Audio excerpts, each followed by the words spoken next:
திருவாரூரில் இந்த விவசாய மக்கள் வந்து ரோட்டில் விவசாயம் பண்ணுறாங்க பாருங்கள். இதை பார்க்குறதுக்கு ரொம்ப கஷ்டமாக இருக்குது. அது மட்டும் இல்லாமல் இந்த மழையில் விவசாயிகளுக்கு பயங்கர பாதிப்புங்க. இவங்க சென்னையை விட்டு வேற எங்கேயும் போக மாட்டாங்க. சென்னையை சுற்றி ரோடு போடுறாங்க.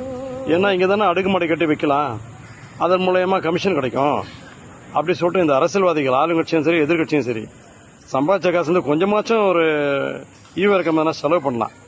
அப்படி செலவு பண்ணுற சில பேரை வந்து கேவலப்படுத்துறானுங்க. என்னங்கடா இது ஒன்றுமே புரியலடா, என்னடா கொண்டு போகிறீங்க?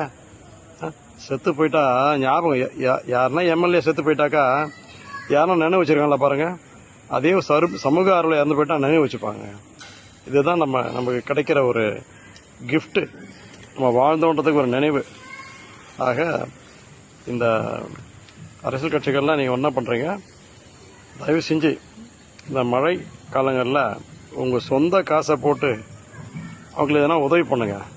பாவங்க, அவங்கெல்லாம் வடநாட்டம் மாதிரி விவசாய தொழிலை விட்டுட்டு வீடு கட்ட வந்துட்டான் வச்சுங்க, வடநாட்டம் மாதிரி வந்துட்டானா சாப்பாட்டுக்கு அவ்வளோதான்.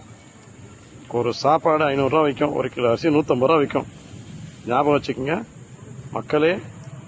அரசியல்வாதிகள் வந்து நல்லபடியாக யார் செய்கிறாங்களோ ஜெயிச்சவனே வராங்க, ஜெயிச்சவனுக்கே கொடுக்குறாங்க, சீட்டு கொடுத்தவனே கொடுக்குறாங்க.